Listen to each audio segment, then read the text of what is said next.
इसी के साथ रुक करेंगे अगली खबर की ओर, जब भारत सरकार ने कोविड-19 टीकाकरण नीति को पहले से भी ज्यादा आसान कर दिया है। सरकार ने टीकाकरण अभियान को रफ्तार देने के लिए पर्याप्त मात्रा में वैक्सीन देने का फैसला किया है। इसी कड़ी में निजी अस्पतालों को जगह और मांग के आधार पर अब वैक्सीन की खुराक उपलब्ध कराई जाएगी। टीकाकरण अभियान में व्यापक भागीदारी और वितरण सुनिश्चित करने के उद्देश्य से तैयार किए गए नियमों के आधार पर अलग अलग अस्पतालों में वितरित किया जाएगा। केंद्र सरकार के एक वरिष्ठ अधिकारी ने कहा कि राज्यों को टीका का कुल 25% हिस्सा ही मिलता है। हालांकि अब निजी अस्पतालों के आसपास रहने वाले आबादी के हिसाब से उन्हें वैक्सीन मुहैया कराई जाएगी।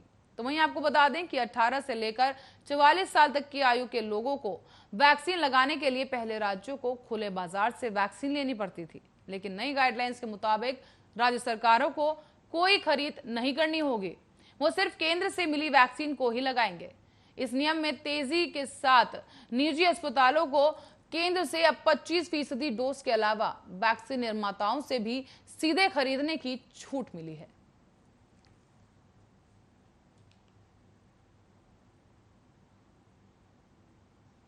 और भारत का स्वदेशी टीका कोवैक्सीन कोरोना के खिलाफ कितना प्रभावी है, ये जानकारी सामने लाने के लिए तीसरे चरण का ट्रायल डाटा 7 से 8 दिनों में पब्लिश किया जाएगा।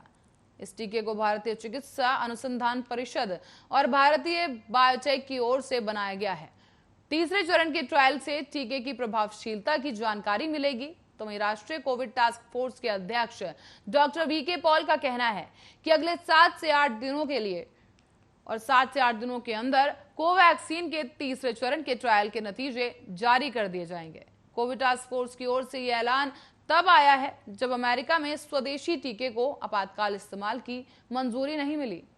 इसके अलावा भारत बायोटेक ने अपनी वैक्सीन का तीसरे चरण का ट्रायल भी शुरू कर दिया, जिसमें 25,800 लोग शामिल हो गए। और हालांकि इस चरण के ट्रायल नतीजे के अंतरिम विश्लेषण के मुताबिक कोरोना के खिलाफ कोवैक्सीन 78% ज्यादा प्रभावशाली है।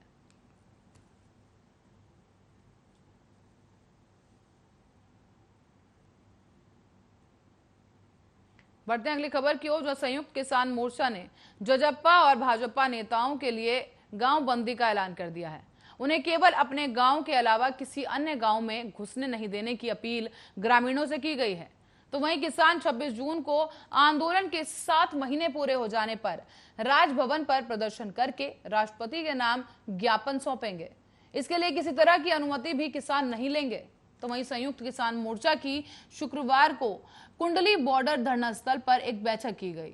इसके बाद किसान नेता इंद्रजीत ने कहा कि 24 जून को संत कबीर की जयंती मनाई जाएगी और उसी के लिए पिछड़ा वर्ग और अनुसूचित जाति के लोगों को धरना स्थलों पर बुलाया जाएगा। 26 जून को खेती बचाओ लोकतंत्र बचाओ दिवस भी मनाया जाएगा और इसी के तहत प्रदेश के राजभवन पर प्रदर्शन किया जाएगा और राष्ट्रपति के नाम ये ज्ञापन सौंपा जाएगा।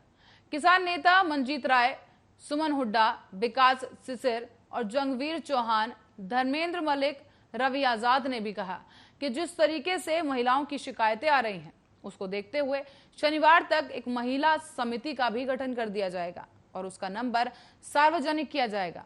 किसान नेताओं ने कहा कि जजप्पा और भाजपा नेताओं का विरोध जारी रखा जाएगा और उनके लिए गांव बंदी की जाएगी। इसके लिए गांव में अभियान भी चलाया जाएगा और लोगों ने नेताओं को शादी और अन्य किसी भी निजी कार्यक्रम में नहीं बुलाने की अपील की है।